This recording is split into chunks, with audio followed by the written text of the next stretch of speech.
listener production.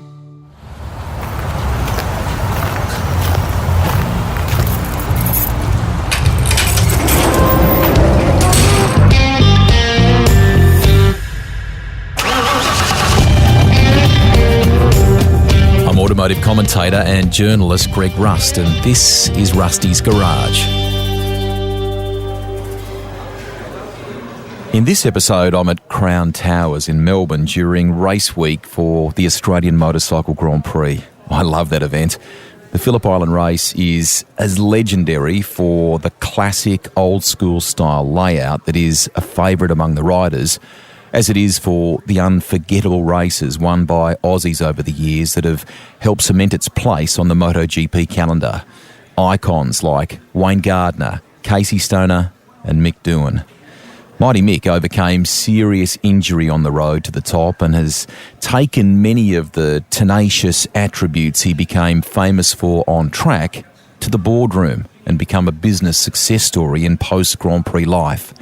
The journey to the top began simply by trying to keep up with family. The bike was a bloody silly little. I don't know what engine it had on it, but it had it was a what they call a box frame with a lawnmower engine in it. So, like real small little wheels, basically. The basic beginnings of a motorcycle, and then I moved on to a little Honda MR50 in about 1973 or 4. So, but the little box frame thing was before that, and then started racing probably around in 1974 with that MR50. So about 9 years old. Were you scared to twist the wrist, or were you the tearaway trying to keep up with family that were on bikes as well? No, absolutely. I had two older brothers riding, so being the younger one, trying to keep up and keep them in sight initially. But I enjoyed it. I had made a few mistakes, as you do when you're a kid, trying to find out your limits at that point in time. But I enjoyed it straight away. I really enjoyed the bikes and racing. Then is something all three of us were doing, sort of week in, week out, really. Road racing for you, the debut happened, I think, at Surface Paradise in '84, Yamaha RZ350. That track's gone now, sadly. What are your recollections of that, and how did the transition to circuit racing come about? Was that always part of the ambition for you, part of the want? No, it wasn't. But with Surface Paradise, it's a shame, really. It's now a housing estate. It would have been ideal for a lot of different events, really. Everything from the supercars would race up there to different events right in the centre of town now. But that's the way things go. But I was really mainly still in dirt bikes. I didn't have much of an idea of road racing, or didn't think it'd be that exciting, to be honest. And a guy that I used to race with on when I was younger with dirt bikes borrowed my. I had an RZ350 production bike at that time, and along with a dirt bike. And he took it for a ride and come back with it all bent. I didn't have enough money to fix it, so a guy I knew from when I used to race at a wrecking yard, the Gold Coast Bike Wreckers, Bob Cowley, offered to fix it for nothing if I did a race on it. So I thought that sounded like a fair deal for me. So I did a race for it at Surface Paradise, and I did well. I can't remember. I think I finished second against, there was people like Terry Paviel, I think his name was. I know his name, but the pronunciation of the name, I'm not sure is correct. But he was a Kiwi and he was the Australian champion in the 250 class at that time. So he thought I did okay, mentioned it to Bob Cowley, and then when I went in to see Bob the next time, a few weeks later, Bob had actually said, what am I interested in doing, racing bikes or just messing around, being a hooligan like I was doing? And I basically said to him, if you give me a hobby, and from there on in, he'd organised a Suzuki 250 production bike, and basically things just went on from there. How important then, you mentioned the 250, how important were those production bikes? And then even when you went into 1,000cc production superbikes. How important were they for the skill set ultimately for you? Look, at that point in time, they were hugely important, but, you don't really think anything of it at the time, and that's all we were racing here in Australia. Production bikes were the main game, and Superbike, as far as a series, hadn't even been, it was thought about, but it didn't start till 98. So, although Australia was... there was an endurance championship and the odd superbike race, so to speak, but it was mainly all production bike racing. But the 250, because of the entry level, I guess, the cost for, to enter was fairly cheap. It was fairly big fields and it was quite competitive, and sort of semi-manufacturer support and quite good racing. So it was pretty cut and thrust, and everyone from a whole bunch of different riders had come through that series and then basically moved on. But in 1987 I was still racing a 250 production bike, and 88 I'm on a superbike, 89 I'm on a 500. So it really, as far as a breeding ground, I guess, and honing skills, it went a long way. Didn't really sort of prepare me for a 500, but still, gave you the basic skill set you needed. How did you get a foot in the door with the 500s? I mean, the record book talks about your first GP being Japan, 89, but what about the first ride? How did the door open, and how awesome was it to ride one of those things back then, or daunting for that matter? The first time I went to Japan was 87, and an invite from a big Yamaha dealer up there, in fact, and I was riding with Yamaha here in Australia in the production bikes, and did quite well up there, and then from the 87 doing a few things, McGee then left to go to the 500 or MotoGP in 88, and I basically replaced his ride here in Australia in the Marlboro Yamaha dealer team. And I went well from the outset, won the first race at Sandown, and it was the Australian Endurance Championship, because every race, I think there was 2 1-hour races each weekend, and I won the first race, and Barry Sheen had moved to Australia that year or the year before, and was doing the TV commentary, and he basically put a word in for a few guys in back in Europe, and said that some young guy, which being an old guy now, but back then that being 22 was young, but he's going quite well. So equally with that, and the Superbike series started the same year, and I did 2 Superbike races and won 3 out of the 4 of the races, and so that had the attention, with Wayne Gardner also winning in 87, McGee going there in 88 being the MotoGP, and both of them doing well. Sort of they were looking down here in Australia, so I was sort of in the right spot at the right time, doing well. I had signed a letter of intent through Sheeny with Suzuki through Barry Sheen for it was a good number, but a number that I didn't think I thought was great, and he thought was great, but the things had moved on in only a short period of time from when he was riding, and it had a Suzuki 4-wheel drive as part of the deal, which I didn't have a car at the time, so I thought that was pretty good. Anyway, long and short, the next minute I've got Honda, Yamaha, everyone wanting to have me ride their bike. So the first time I rode the bike, to answer the question, was a Yamaha at their test circuit in Hamamatsu, which is a pretty daunting test circuit, to be honest. It's fast and it's cut through the hills, with the escarpments and no runoff in a lot of places, but fast turns, and I went quite well actually. I think I went quicker than.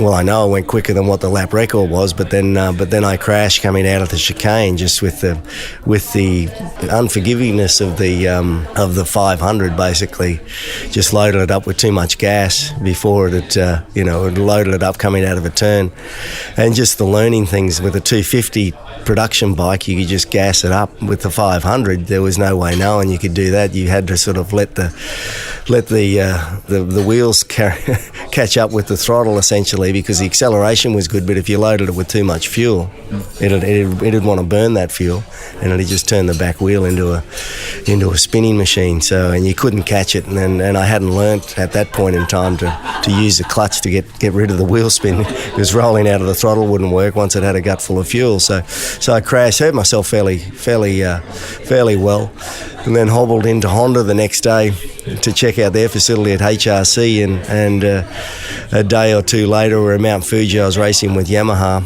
I think I still won the race, but I'd signed for Honda in the back of a little high-ace van or something behind the pits of the Yamaha pit. You mentioned before about Kevin McGee. I mean, when you were on the grid of that first GP in '89, mega names back then, mate. Freddie Spencer, Kevin Schwantz, Wayne Rainey, Eddie Lawson. You mentioned there fellow Aussies Wayne Gardner and McGee. You've never struck me as the kind to be overawed by people like that. But when you got there, was there a sense of, far out, this is the big league? And how did you feel about that?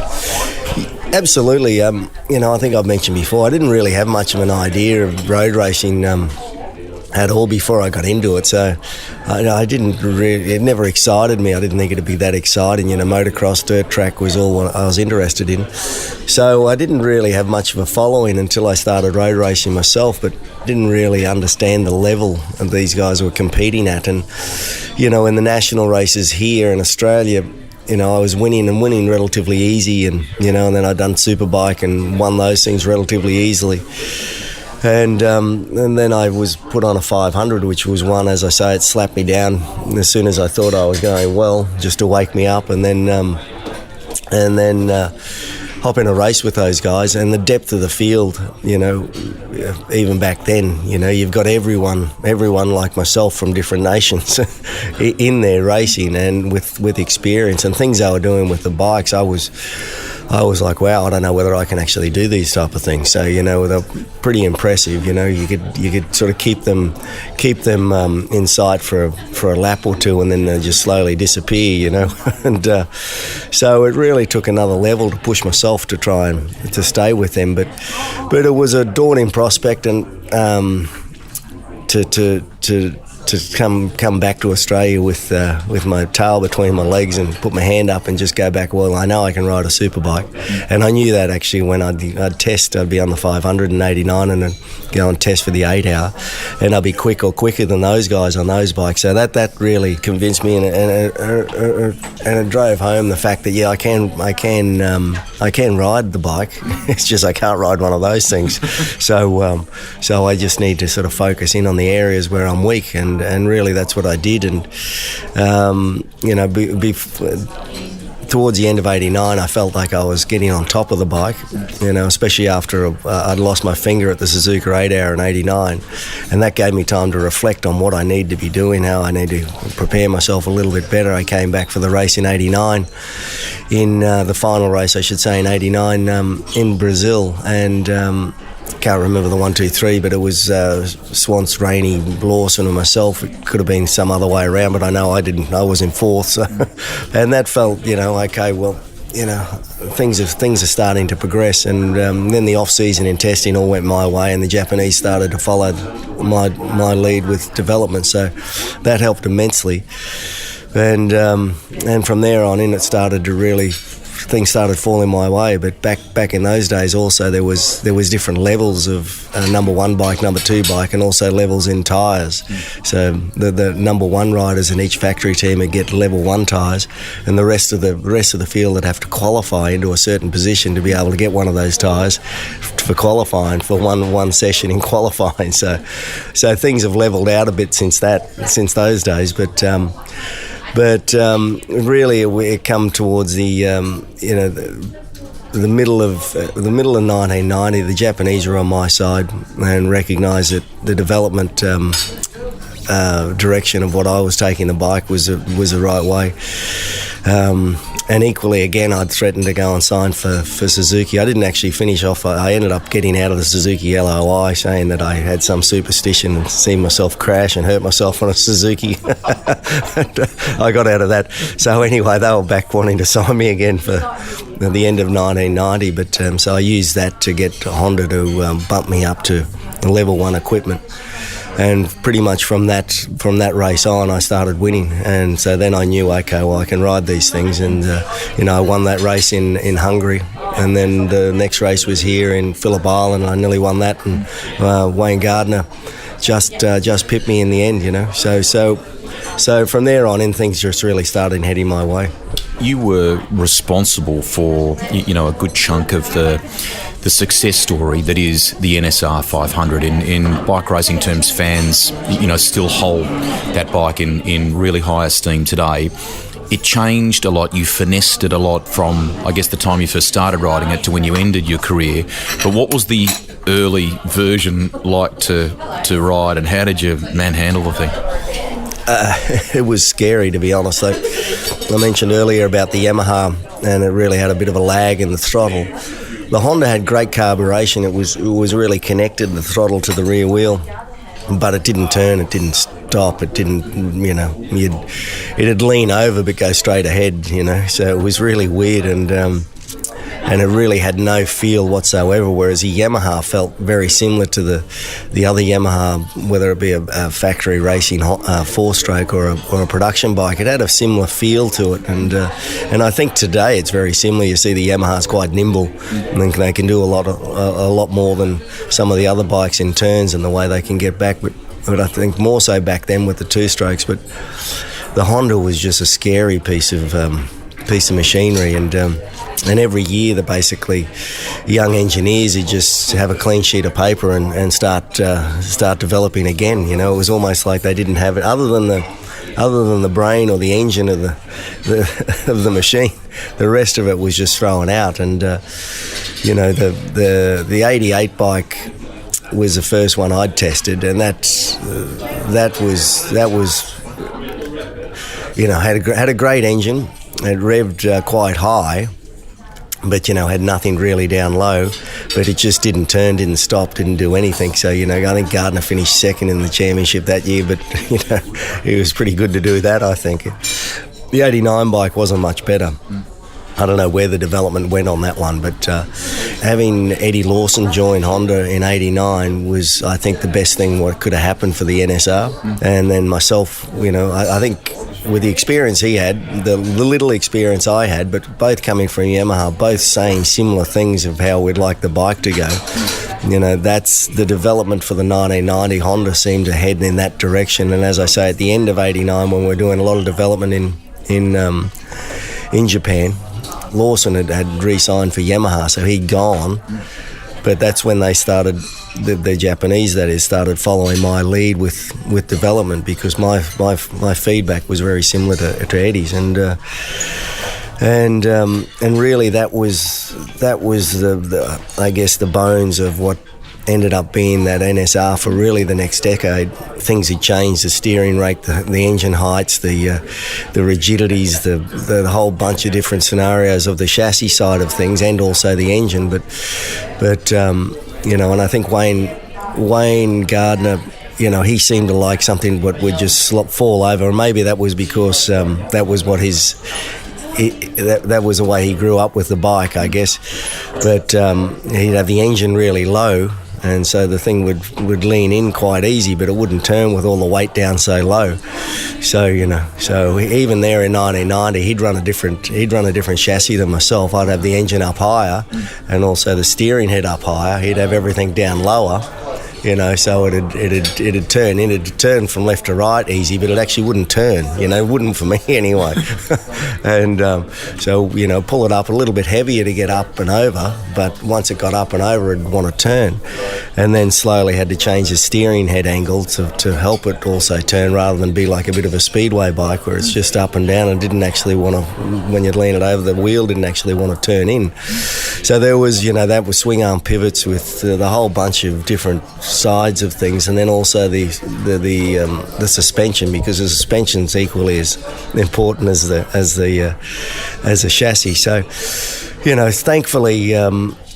And I don't know whether riding 250 Proddy bikes gave me that insight into just feedback, but I never tried to be too technical. I'd just give the feedback of what I wanted the bike to do. I didn't tell them that I think we should change to this spring, or we need to adjust that like this. It was I'd be speaking with Jeremy Burgess and the chassis engineers and the engine engineers, just telling them what I'd like, and what it's not doing, and again, just not complicating the process. And I think that was, for them, quite easy to understand, instead of somebody coming in and saying, we need 2 clicks of preload here, we need to change the oil level, we need to, change the material here. It's like, what? We're the engineers.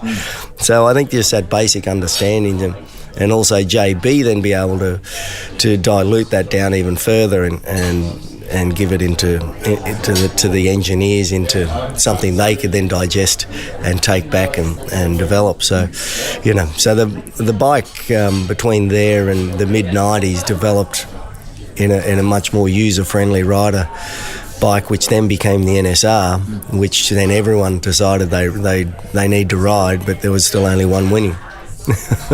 And that was, I think mainly because I was the one developing it. Was built for me, so everyone really was riding my bike. The work with JB, I want to get to that. I've spoken to him earlier in this podcast series. He describes you as one of the most determined people that he's ever met, really. It looked like, from the outside looking in, that you guys really complemented each other's strong points, and he wasn't just someone who understood the bike, he understood the rider too, didn't he? And that was his strength, and still would be today if he was there. But I think I mentioned it just a moment ago, was I think that's the best way, is to try not to overcomplicate it, and I think that's what a lot of young guys, they get lost trying to complicate it, and it's pretty basic, if you're driving your car, you've done a bit of racing and whatever, but if you're driving your car down the road and you feel the wheel sort of wobbling around a little bit, you'll get out and, okay, the nuts are off it. That's pretty easy. Otherwise, you go into the workshop and tell them what it's doing. The wheels feels like the wheels wobbling around, and they'll find it. So that was really the same sort of thing as what I do. It's not doing this and it feels like that. And I think that was just easy and being honest. And there was still data back then, very, very primitive compared to what it is these days, but still enough data that they could recognise whether you're full of shit or not. But JB was equally, he'd get onto that straight away. You come in and speak with JB, and you tell him what's doing, and he, because he was a rider as well, and it was easy to understand, what's happening, he'd go back and have a bit of a think about it and go, yeah, well, I think it's doing this, and then instruct, the mechanics working. There was there was 2 bikes and there was 2 mechanics on each bike, so one set per bike, and so he'd instruct the guys to do whatever they were doing, and then he'd relay a lot of that information or hand over his sheets to the engineers, and away we go. But he had that, again, he'd trying to keep it as simple as possible. He never tried to overcomplicate it, try and re-engineer the bike. A lot of engineers also, they think they've got the ideal setup. They've never ridden, especially at that level, and they'll try and set the bike up for the rider. So there was a lot of them, and probably still in the paddock. Just too many egos. JB didn't have any ego. He was confident in what he was doing, but he just had the knack of knowing what you wanted and was able to put it in there. And I think at the end, because he'd been through so many different scenarios, over so many Grand Prix, the feedback, whether it was, again, I can't talk for the other riders and the way they gave feedback, but the feedback I was giving him, I'd say something, he'd know exactly what I meant by, the bike's doing this, I'd like it to be doing that, He'd go, okay, yeah, we've had that somewhere else, He'd have a look back through his, he used to carry You know, it was well before iPads or computers or whatever. He'd have documents from whenever, and be able to go back through and go, okay, we had similar sort of problems like this. This is how we fixed it, and was able to get on top of it. But I mean, that was his strength, not having an ego, not thinking that he knew better than the rider, and not believing that, you know, he's the be all end all and you're going to ride my bike, you know, which, as I say, a few of these guys out there think that, you know, it's my bike, you'll ride it, you know, you're only the guy that paid to ride the thing. Marc Marquez still largely has made the same group of people that have been with him since the early days in Moto 3. That team, you were big on forming that team as well, and I guess did that really start with JB coming across in sort of 1990 and that core group of guys that really were instrumental in the background in your career, weren't they? Yeah, absolutely. JB was 89 the first season I went in. You know, I had the opportunity or the option to run Yatsushiro, who was Gardner's teammate in 88, who I'd replaced in 89. Dave Cullen, or Radar, they used to call him. He was their first choice, but Gardner didn't keep JB after 88. You know, for whatever reason. He took another guy, Stuart Shenton. So, you know, they said, you know, which one do you want? Do you want JB or Radar? And I said, well, why can't I have them both? You know, so, and then there was a couple of other guys in the team there as well, and pretty much Radar left at the end of '89. I can't remember whether he went to one of the other teams or not, but pretty much from there on in, there was the same core people all the way through, and you know, they were there for a number of years, and you know, while Rossi remained at Honda, it was pretty much the same group of people with him, which were my old guys. And you know, I'd said to Honda, this, you know, at that point in time I was working closely with Honda, and I knew that he was thinking of leaving. You better sign these guys up, JB and the other guys, because you know, he'll take them with him. And you know, their response was, we know racing. And I thought, oh really? So that was start of the finish for me with Honda as well, because obviously I can't have any input any longer, because they rotate the people around in Honda that often anyway. So my role had changed after a few years. But, you know, I knew that was going to be the case, because that was what I was going to do every time I was thinking of leaving to go somewhere else. So, and that's what, you know, Rossi did when he left Honda, and even when he's left Yamaha, and then back to... So, you know, for Mark and for all these guys, having that people you can trust and rely on, and you don't have to build those relationships back up. You know, your office has changed. You know, the environment doesn't need to change, and I think that's just easier for all these guys to just evolve and keep progressing forward. I want to digress for one quick second here and have a little bit of a laugh for a moment. The Interswirl conglomerate. You don't need to know the details of our operations. Rip a bunch of blokes. I reckon Darryl Beattie told me a yarn once about coming around Corporate Hill, and they may have been nude, drinking a beer and enjoying the racing. They were a lot of fun, successful guys. But did they play an important part in the background in helping you along the way as well? It wasn't just all fun? No, absolutely. That was... go back a few steps about when I was going from production bikes. So from that Suzuki 250, you know, I fell out with the dealer who had that, who'd given that bike to me. So, and then the next ride was these guys, which were Team Camo, which turned into Interswirl. And there were three guys, or four guys in fact, and then I was a fifth.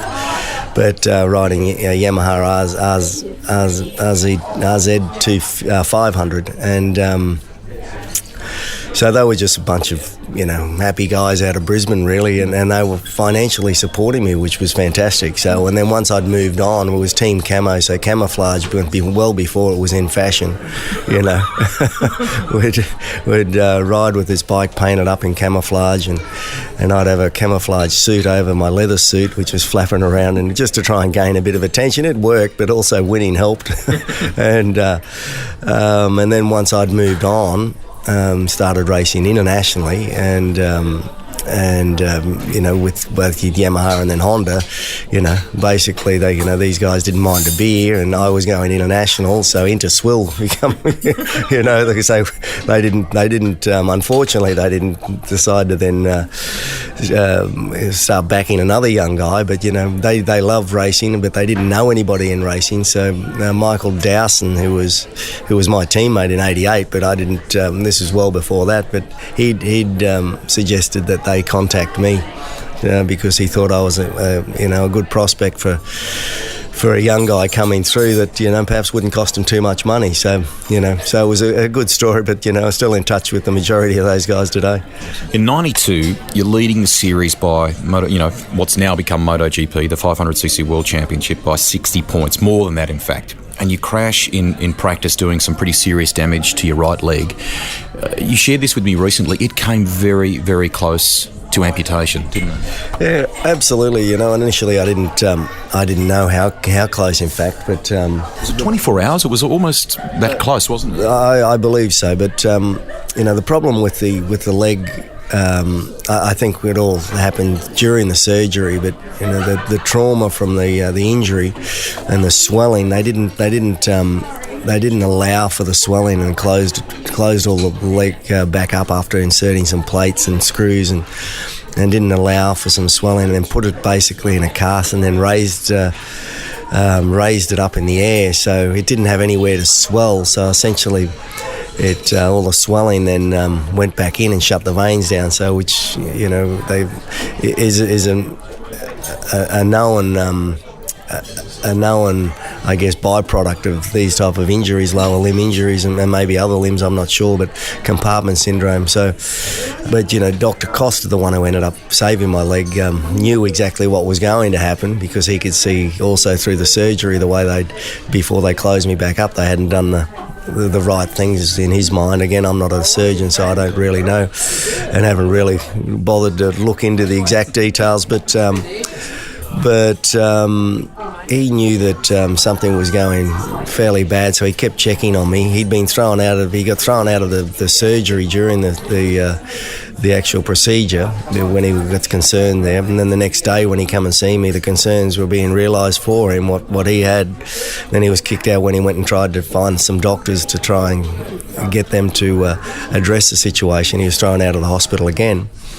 Anyway, long and short, apparently he told Costa that, because Costa had gone back to Italy, but he'd concerned about my leg, and apparently this doctor had said to Dr. Costa that you may not have to worry about it any longer, because if there's no improvement in the next 24 hours, I'm going to have to amputate his leg. So that's thankfully Costa organised a medical aircraft to come and get me out of there, and also picked up Kevin Schwantz at the time. It was a fairly weird weekend. There was a lot of crashing happening that weekend, but Schwantz had at least dislocated his hip. He may have done some more damage, but he'd asked this same doctor for some medication. The doctor was reluctant to give him any medication to ease the pain, because it was self-inflicted injuries. He's got better things to do than look after people who'd put themselves in that position and taking up his time. So it essentially took myself and Schwantz back down to Bologna, and then really sort of set about saving my leg. So that was, even at that time I didn't really know the position I was in until he was frantically trying to work. I mean, number one, apparently my blood was that thin, it was like water, so he needed to sort of address that, because he was concerned about my internal organs, and then get on to trying to get some blood flow and oxygen back into the leg, and then go from there. So it was a fairly eye-opening experience for the next sort of 10 days, really, of everything what was going on, and not understanding any Italian, and shit flying everywhere and arms flying and people coming rushing in with digging out bits of flesh and needles flying everywhere. It was, pretty good. But I've got to be very, very thankful for Costa for taking that time and interest in me to save my leg, and because it could have gone the other way so easy. Most definitely, it was unique what he did in terms of plastering the legs together and helping from the goodness from one to help, I guess, the other. But how close did you think this is game over, or did you think I'm going to stop now, or did that never enter your mind? And this is before you'd even won the first of your world championships. Yeah, no, I was leading the championship that year, so I knew that. By that time, I well and truly knew that I was capable of riding the bikes, and it never entered my mind, even at that point in time, there's gaping holes in my leg. I could see the bone, I could see where the plates and screws had put in, and waiting for flesh to grow back before they could then place grafts and so on across them. So it. But the desire was always to get back on the bike and compete. So it was there wasn't a question mark in my mind. This is Greg Rust, and you're listening to Rusty's Garage. More with Mick Doohan in a moment. In this series, I speak to some of the most passionate riders, drivers, designers and collectors I know. It mightn't look like it, but at times Mad Mike Wadette is actually looking for perfection when he drifts his fire-breathing rotary-powered Mazdas. And this global superstar seems to catch the uncatchable slide. It's really about just making that car an extension of your body. And then once you've got that, it's like you can almost just place the car and throw it as hard as you can, and you find the absolute extremes.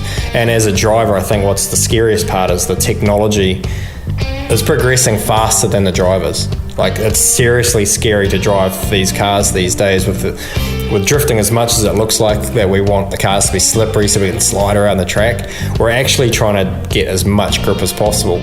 Listen to the full episode with Mad Mike here on Rusty's Garage.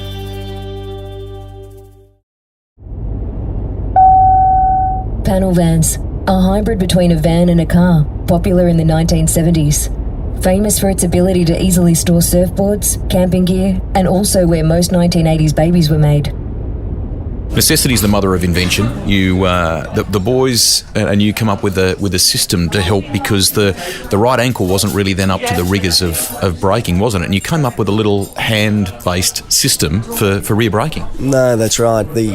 My right ankle, the injury, the brake was very low down near my ankle, and because of all the tissue and nerve damage after this compartment syndrome, I'd functionally lost the ability to use my right ankle, and it's now functionally fused.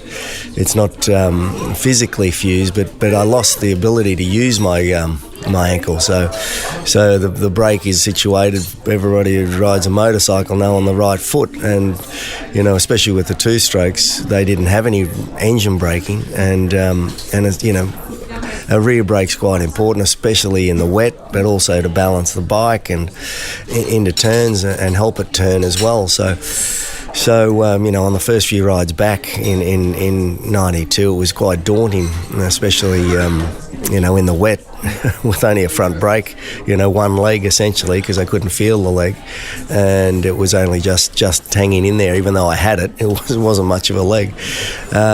So it wasn't until the beginning of 89, the beginning of 93, during testing that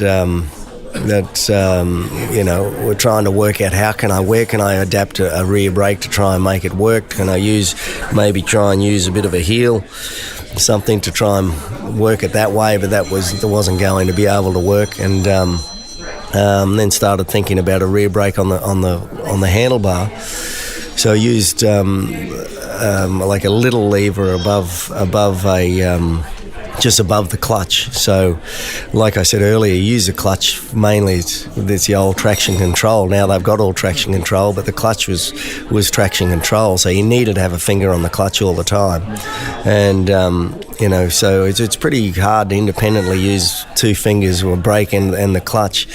So at Suzuka, the first race of the season was the first time I really got to test it out, and especially it's still a conscious decision having to be able to use the brake, rather than on my foot, and up through the S curves at the back of the pits of Suzuka. You're wanting to have the clutch because in case it spins up, but equally you want a bit of brake helping turn it into the turn. So I worked out real quick that this is it's a joke. It's not working at all, and I rode around with the rest of the Grand Prix and working out what could I do and how hard am I actually hanging onto this bike, and worked out that perhaps I can use my thumb. So I rode around for about half of the race with my thumb hanging off the left handlebar, and then you said like a nudge bar. I came in from that race and I sort of mentioned, well, that was a waste of time, that little lever that we had there to use in as a brake, but maybe we can use like an ATV throttle application or a jet ski throttle application, but on the opposite side, and use that as a thumb brake. And so the Honda engineers came up, they designed a master cylinder for the left handlebar, and they built the caliper as well to just get the ratios right. And from there on in, I was on the podium the next weekend. It was a very basic system and worked well. Some people still use it today. Brembo actually offer it now as a product, but because a lot of people used to have trouble, in right turns and so on, getting their foot on the brake, and even today you see people with their foot hanging off it, because they're helping balance the weight of the bike these days. So the rear brake on the handlebar sort of helps, but it was one of those things that was a necessity. It's a bit like if you're right-handed and you lose your right hand, you'll soon start to use your left hand pretty good. So it wasn't long before I adapted the use of that, and as with that I equally had to take the rear brake off the foot, because if I move forward, my foot moves forward, and so I'd be standing on the rear brake. So that was also an issue in those early races where I didn't have a rear brake. I couldn't use it, but I still had to have it on there. Equally, I think in 93, Darryl Beattie and I rode the Suzuka 8-hour, and we had to have a little device on the rear brake that could detach the actual lever and then put it back on for him. So he'd had both the rear brake on the foot and the handlebar. So it was a necessity, but it worked well, and as I say, it's still in use today. How much did that first world title ultimately mean, given everything that you'd been through to get that first one, and it would be the first of 5 straight? How satisfying was that? It was a relief, because I had been close in 91, and then 92 with what happened. It was a bit of a disaster. I'd been leading, had such a good lead, and then things fell over. Being my leg, nearly losing that.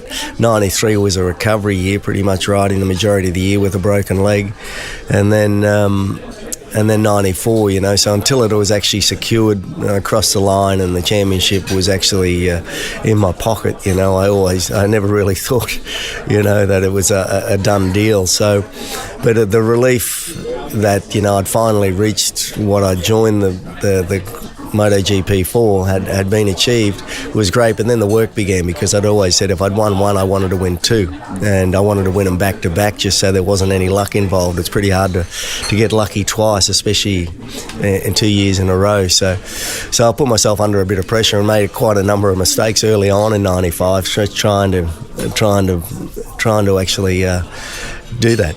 Thankfully I did, but I had to get my head back straight for a little while after the first few.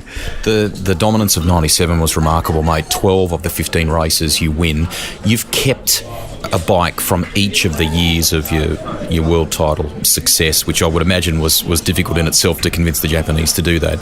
Is the 97 the bike for you, or is there one that you've got a really close affinity with for a particular reason?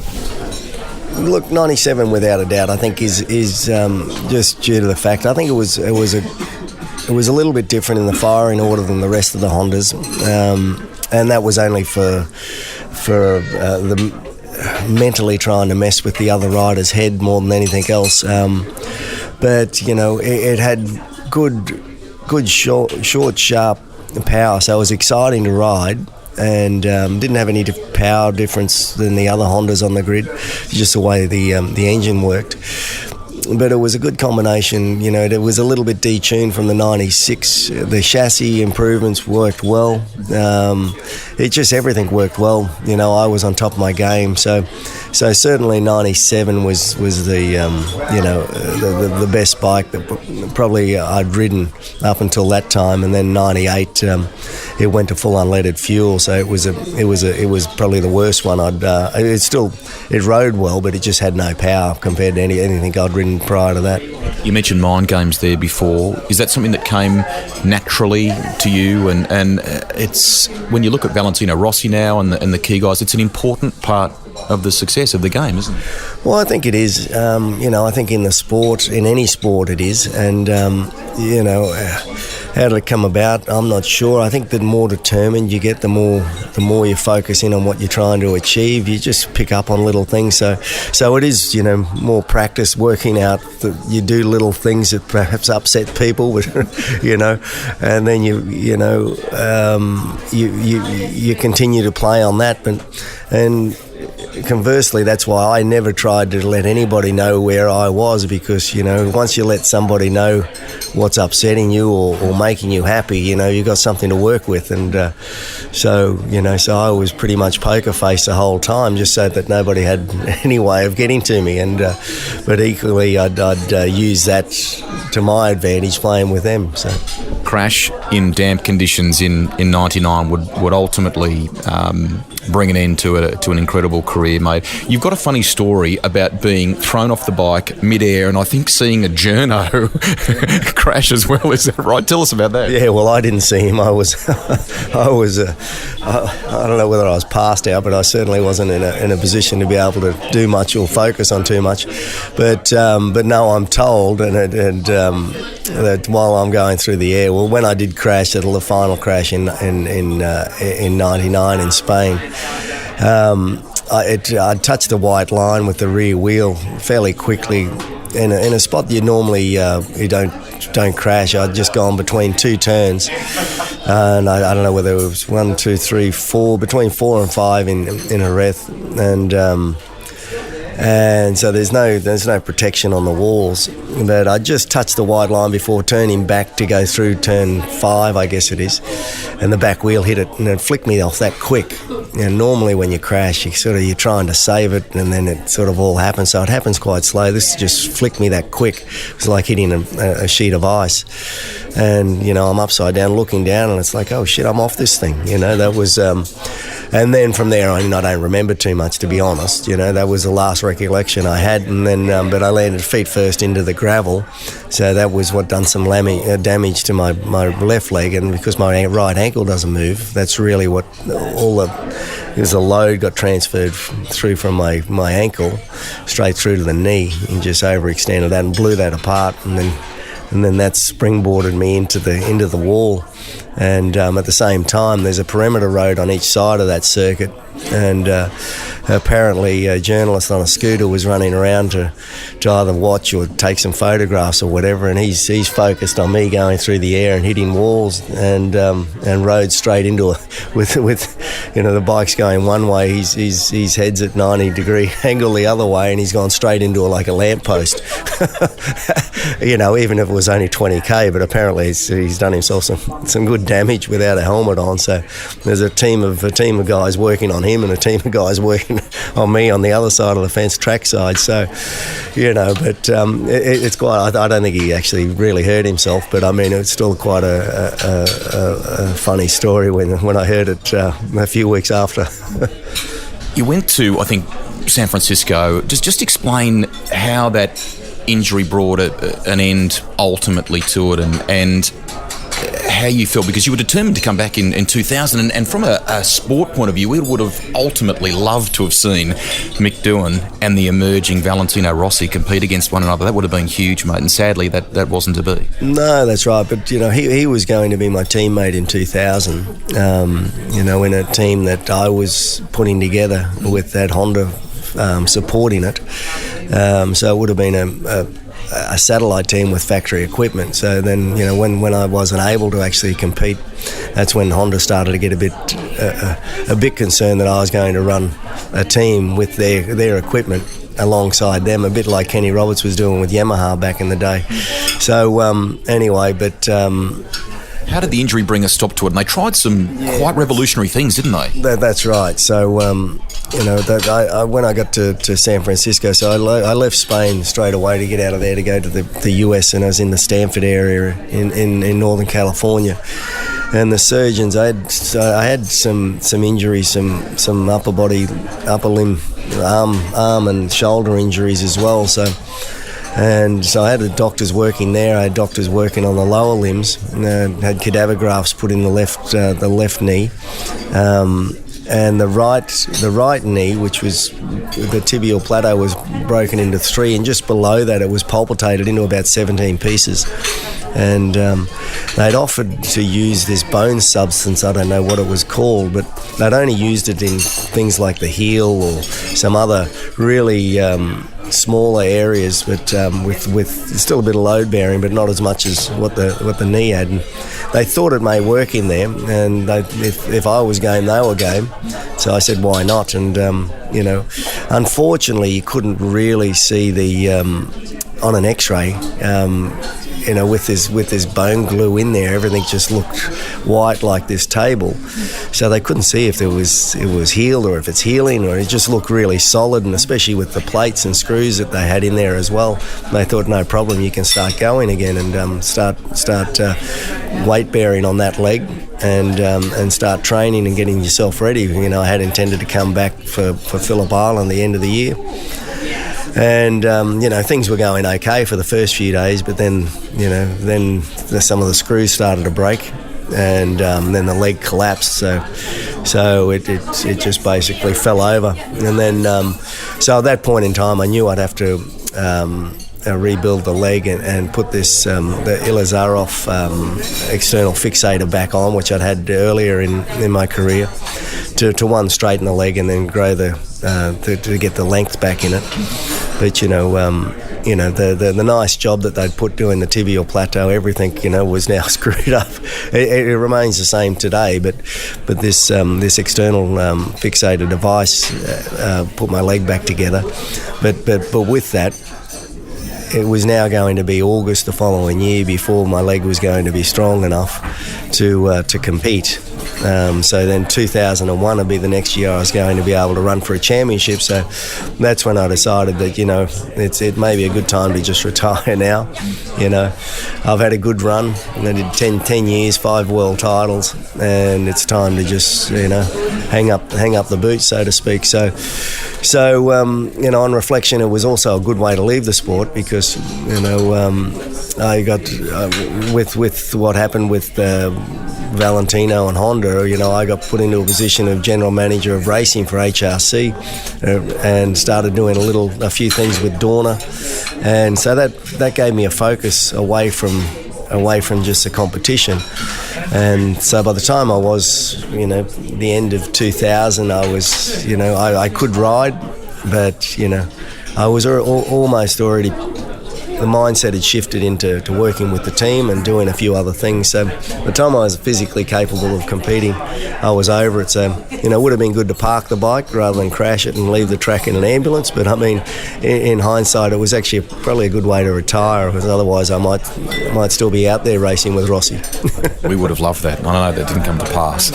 Most bike racers I've ever spoken to say that nothing else in life gives the same exhilaration, mate. Was it a hard thing to stop, and in the way that you work, were you able to then challenge yourself and channel yourself into things like business, to use some of the same things that had been so successful for you in racing and perhaps find a buzz in a different way? without a doubt, it's you're never going to find anything similar to the racing, but and you're fully immersed into it. Nothing else matters in life. You're a fairly selfish type of person in any sport. I think at that level, that's you live, eat, and breathe the competition. So, and they're quite exciting bikes to do, but equally, there's a lot of other things that give you excitement in life, and doing deals and the downside of a deal going bad isn't as painful, but it's just as disappointing, and doing something outside of the sport that you've set your mind to and achieve those goals is also quite rewarding. So, I think that was one stage of my life. I'm now in another stage. Who knows what happens in a bunch of years' time, but the tools would, I guess, took me to those world titles, or took me through sport, I've tried to apply to life after sport, and the same commitment, the same dedication and persistence are the things that I still use, and also try and continually work with trusted people, and listen and learn from external advisors rather than think that I'm the be-all and end-all. I'm confident, but I still can learn a lot. And equally, when I was racing, I'd never sit there and think that I can't learn and can't do anything. So, and I think you need to. So to answer your question, I've used a lot of those same skills to move into a different aspect of my life. Did you contemplate car racing? Because I reckon I can recall going to Norwell, to Paul Morris's driver training complex, and you doing a promotional thing where you drove his supercar, you drove a Formula One car at one point. Did you seriously contemplate that, or never really? No, not really. McLaren used to offer me to drive their car quite often. I was never really interested. I drove the F1 car when it was Winfield. I had sponsorship from the tobacco company as well, and then there was Pall Mall as well, which was the same company. There was Tommy Mackin and Jacques Villeneuve and myself were all sponsored, and all world championships that year, or world champions that year. So we did a bit of a demonstration. That was all, and both Tommy and myself demonstrated how to crash them as well. So, but really, it was at the end of it was either a race. It was some point anyway. So once I'd spun on the outlap, and Tommy did as well, but then he went on and then totaled it. But I didn't do that, but I only did half a dozen laps in the car, and then about bloody 3 hours of press interviews. So it was more of a press event, and most of those type of F1 invites were all about just the media, and still are today, all about the media coverage that the teams can get for themselves in the off seasons or whatever. But car racing, again, if I wanted to go racing, get back into racing, I'd go back two wheels, because that's what I loved and what I wanted to do, and no matter how good you are in a car, if you're a couple of tenths off, you're still a couple of tenths off, and if you're a couple of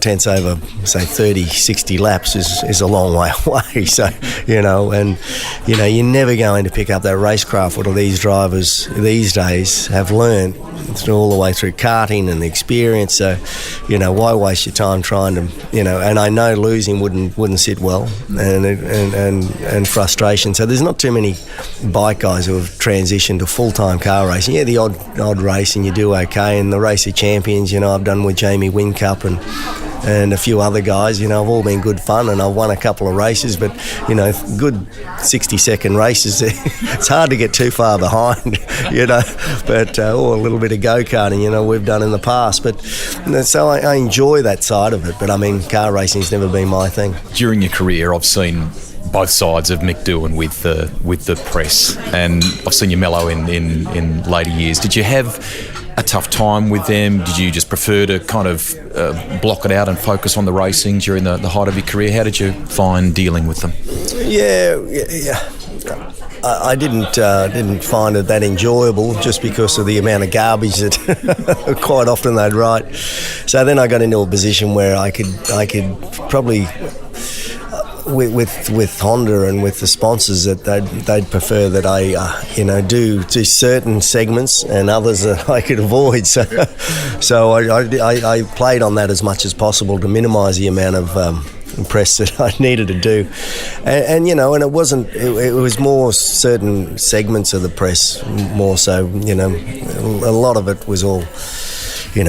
I couldn't be bothered being the tabloid superstar, so, and I couldn't understand why all that is what the interest was about. But I mean, also recognise the press is an important part of the sport, but the focus for me was more on racing than it was on wanting to be a media superstar. Were you aware of the stuff that they were writing, though, or you just tried to block all that out? Of course, you're told about it, and you do read some of it, but quite often you just flick through it, and then and you just, you'd make a note of who it was, and you tend not to speak with them too often if you didn't have to. But as I say, today's a little bit different than back then, and there's a lot more social media, a lot more activations going on everywhere. So it's to try and do what I was doing, or even people in F1 were doing at that time, is near impossible. So they were the best of the both worlds back then. You get away with doing enough, but without being overloaded with media, which it almost is today. Are you? It's probably difficult to nominate one rival. There were some great rivals along the way. Did those rivalries motivate you, and is there a standout for you? Yeah, well, look, without a doubt, it has to motivate you, and you'd have. Each year there was always somebody different. In the early days, Rainey was a consistent punter. We spoke at the beginning of this about the different guys, about Rainey, Schwantz, Lawson, etc., etc. Super fast, super good, but Rainey was the one. Lawson was sort of towards the end of his career, and then he jumped on a Kajiva. It wasn't really that competitive. But Rainey was the one who was consistent. Consistent was the guy that, wasn't always the fastest guy, but, come Sunday, he was the guy you had to race. So they were the guys that you focus on and try and, how am I going to beat this guy? I've got to be consistent like him. Lawson equally consistent, but as I say, on the latter part of his career. And then things changed, rivals or competitors, I should say, change every year. You don't know who's coming through, who's going to be the next guy. Guy who wasn't doing so well the year before. Especially, as I say, back in those days, the bikes were fairly difficult to get your head around, so you couldn't just jump on them, and there was very few, if any, that just jumped on them and went quick.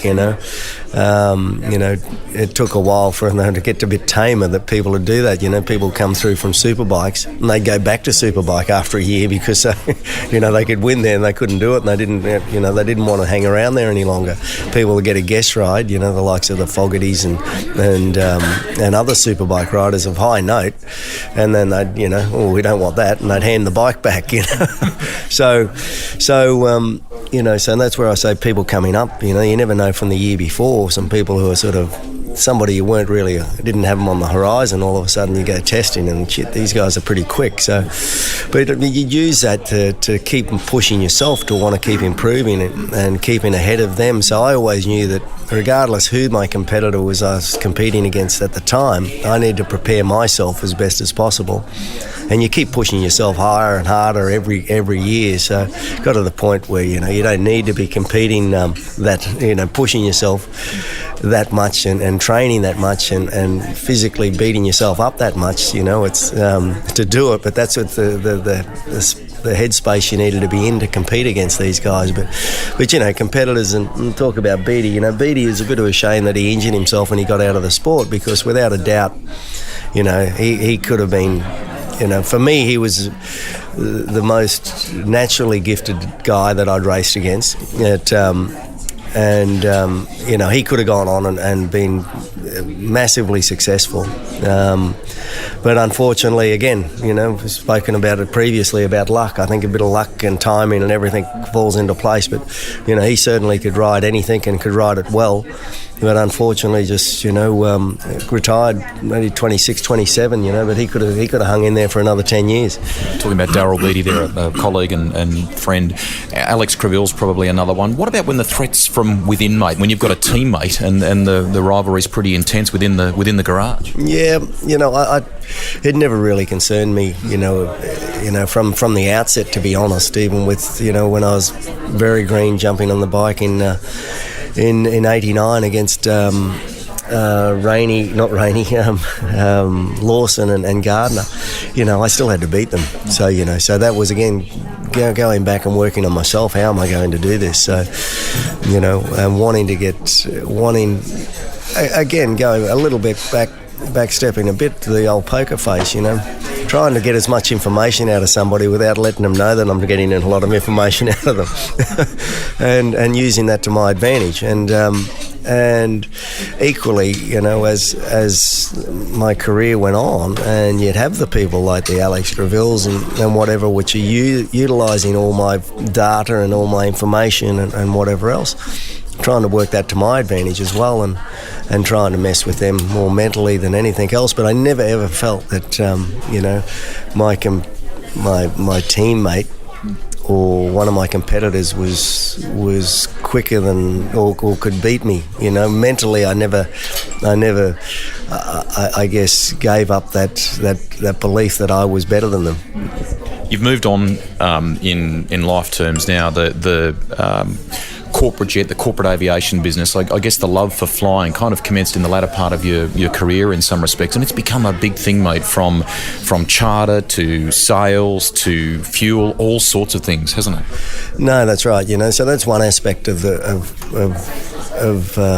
business these days. Is most visible, but I'd bought an aircraft when I was competing in the 90s, really to get myself around. Flying throughout Europe wasn't easy back then. It's not easy today, but equally I could do appearances in the UK. I could do, and then be back down in Paris, and then back down in the south of France, all in a day, and all go testing, and then be back home in the afternoon. So it was a time machine, so it'd free me up and keep me focused and prepare me better for the next time I needed to go riding. And equally today, there's people doing the same thing, and people who don't, I think, are the poorer for it, and the people flying the aircrafts are probably poorer for that. But I mean, but physically and mentally, the guys who aren't, investing into their time and preparation are the guys who aren't really at the forefront of it. So, but really, I got into flying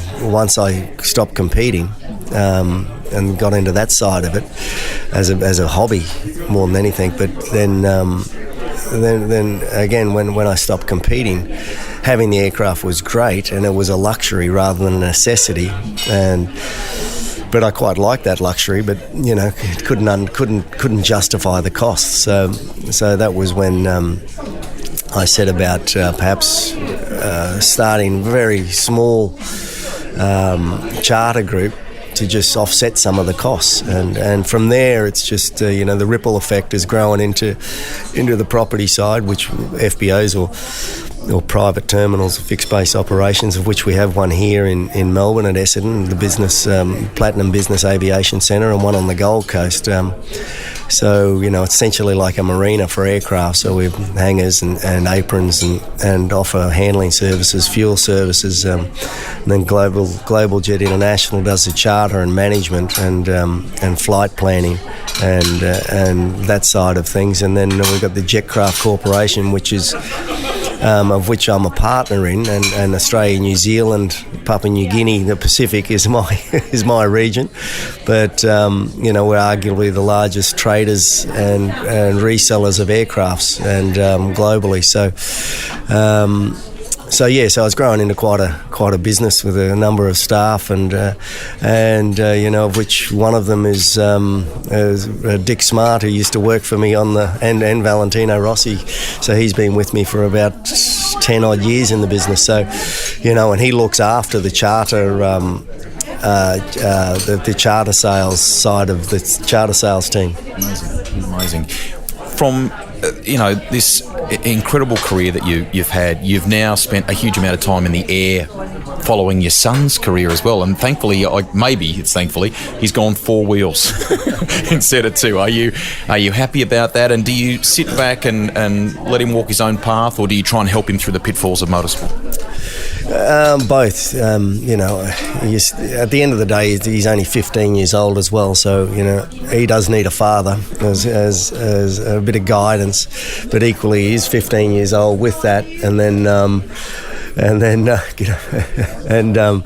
equally, I need to be there to support him and guide him through that and pack his lunch, So, but he sorry, and on the other side of that is I'm his dad and he's 15 and he thinks he knows best. So so it's a catch-22. I try and. This year I was at the majority of his races. I try and be there for the races. I won't attend all the testing. Try and get him to understand that he needs to be there himself and prepare himself. But mentally I try and give him some advice, which I think is, certainly he does take on board. But, he's also got some other great mentors around him, friends like Mark Webber, David Coulthard, Unfortunately, Michael Schumacher's not around to give him that advice any longer. But, in the early days, sort of, a family friend, the Schumachers and so on, and he, he's very stern and so at least, he's seen other people get to the top, so he's got that advantage as well. But as a father, I need to step aside because, I never took my, you don't go to work with your dad, and if that's the way he wants to go, he needs to sort of stand up on his own 2 feet. They all start younger these days, but equally they want them to. So, as come next year, 2019, I probably won't attend all the races. I'll still attend, because I'm a fan of his as well. But I'll and if I'm there, I'll be more so in the background a lot more than I have been. So, being more instrumental in guiding his career, I'll be now standing back watching his career. Am I right in saying Michael Schumacher gave him a go-kart and perhaps influenced the direction that he's gone? And is he a chip off the old block? Is he as determined as you?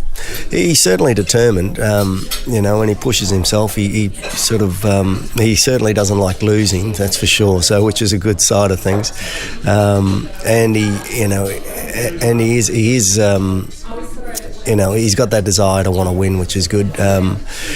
Certainly Schumacher sort of helped with providing both he and his sister a go-kart when they were younger and set him on that path. But, that was really just a bit of a gesture and a bit of fun. But, but thankfully he did take up go-karting rather than most motorcycle racing. But, but he loved his rugby union and his surfing. But unfortunately he chose motorsport. Final one for you. As a part of this series, I ask all the guests about a grail machine, and you've been fortunate enough to own some great cars and race some brilliant motorcycles along the way. Is there one that you, and maybe even a plane, that you would love to own, or perhaps you do own? To be honest, not 100%. I've never been a big car collector, bike collector. There are some some machines that I'd like to own. The Project One AMG would be an awesome car to drive and to have in the garage. There is another manufacturer that I have, a supercar, which I'm taking delivery of early next year. But again, it's not something that excites me really, to be honest. Quite often it's a bit of a letdown when you hop in it and you drive it and you go. Going back to your earlier question, you can't relive that buzz of what the pure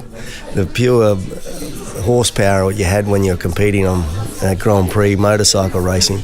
No matter how good the car is or whatever else, you can't get that same buzz. So it's almost a bit of buyer's remorse when you hop in these things and you don't hang on to them for too long. That's me anyway. But that Project One will be a great motor car, and I haven't seen one as yet, but I'm looking forward to it. Awesome, mate. It's been great to talk to you. A stellar career, mate. 54 wins in the Premier Class, 95 podiums and 58 poles, and you've done some amazing things off track since, and we wish you continued success. Thank you. No, thanks, Rusty. Cheers. Rusty's Garage is written and presented by me, Greg Rust. Series producer and editor is Alex Mitchell. Audio production by Darcy Thompson.